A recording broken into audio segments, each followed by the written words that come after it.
Halo, selamat malam saudara dan sahabatku yang terkasih. Jumpa lagi bersama saya, Pendeta Rudi Rahabeat dari Tanah Tinggi di kota Ambon. Selamat akhir pekan buat saudara dan sahabatku di mana saja berada, dan semoga tetap sehat dan diberkati oleh Tuhan.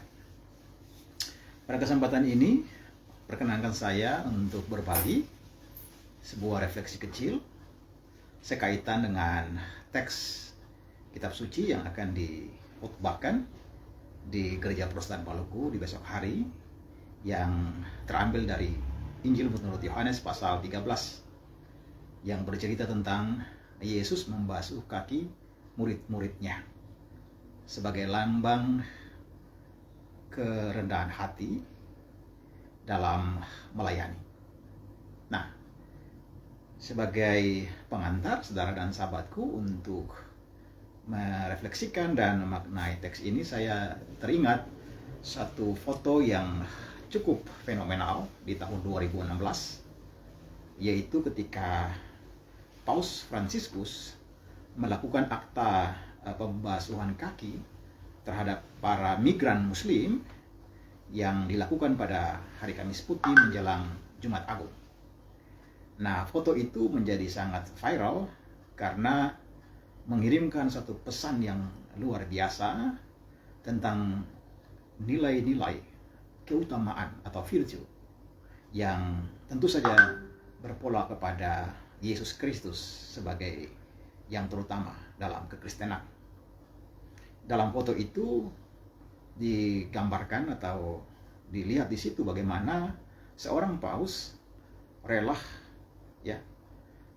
tunduk di hadapan para migran Muslim dan kemudian membasuh kaki, bahkan mencium kaki dari para migran sebagai lambang dari kerendahan hati. Dan itu betul-betul sangat kuat pesannya, sembari mengingat atau anamnesis terhadap keteladanan yang telah ditunjukkan oleh Tuhan Yesus Kristus sebagai prototipe kehidupan kekristenan itu sendiri. Nah, saudara dan sahabatku yang terkasih, belajar dari simbolisasi Paus Fransiskus dan keteladanan dari Kristus, maka hari ini sebagai umat Kristiani, dan saya yakin bahwa itu juga menjadi imperatif bagi umat beragama, bahkan umat manusia, adalah bagaimana virtue atau keutamaan hidup yang berbasis pada salah satu nilai penting, yaitu kerendahan hati. Nah, kalau kita bisa simbolkan lagi dengan menggunakan ilustrasi pada jari-jari kita, maka terkadang orang suka mengangkat jari telunjuknya untuk memuji, atau orang suka dipuji dan dielu-elukan, antara lain dengan simbol kamu hebat.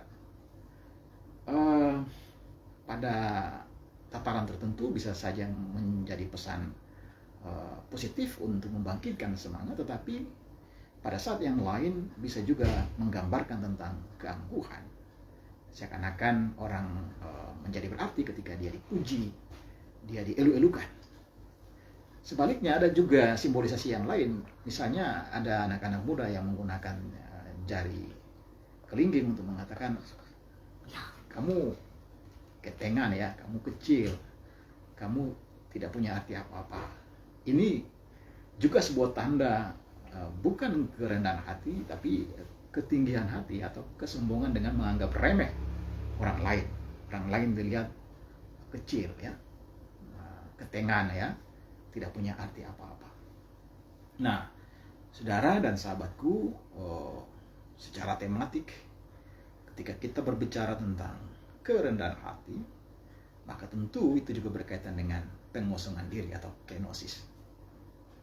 Allah rela mengosongkan diri dalam ketinggian menjadi sama dengan manusia dalam surat Filipi, menggambarkan bagaimana kita bisa menunjukkan satu keteladanan, satu keutamaan nilai dalam hidup ini, supaya kita membangun hidup yang penuh dengan kerendahan hati.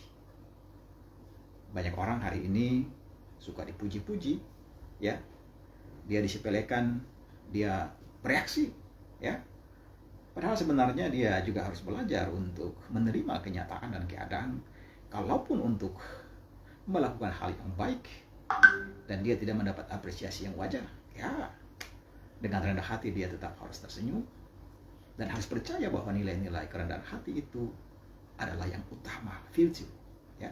Tidak sekedar nilai, tapi nilai yang utama, satu keutamaan hidup. Bagaimana kita menjalaninya hari-hari ini, saudara dan sahabatku yang terkasih? Apakah kita masih melihat kerendahan hati sebagai satu nilai utama dalam hidup kita hari ini? Atau banyak orang berlomba-lomba untuk mendapat pujian, banyak orang ingin dielulukan, merasa diri lebih hebat dari yang lain? Semoga renungan dalam teks Injil menurut Yohanes pasal 13 yang menceritakan tentang Yesus membasuh kaki murid-muridnya, menandakan dan memberikan inspirasi sekaligus komitmen kita untuk kembali kepada ajaran yang benar dan kembali juga kepada perbuatan yang benar. Kerendahan hati adalah sebuah keutamaan, tetapi kerendahan hati tidak berakhir kepada sebuah pernyataan.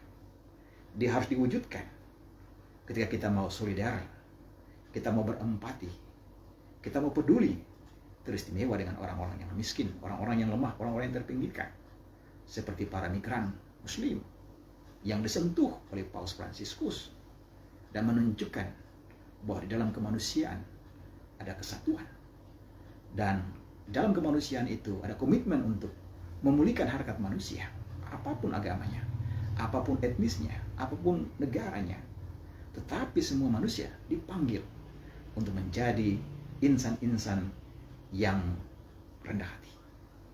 Semoga saudara dan sahabat sekalian, nilai kerendahan hati dapat kita terima dan kita praktikkan dalam laku hidup kita sehari-hari, baik dalam keluarga, relasi di antara kita sebagai komunitas, maupun juga dalam ruang-ruang publik yang semakin membutuhkan figur-figur yang rendah hati. Saya kira itu yang dapat saya sampaikan pada kesempatan ini. Selamat akhir pekan. Sampai jumpa lagi. Tuhan memberkati.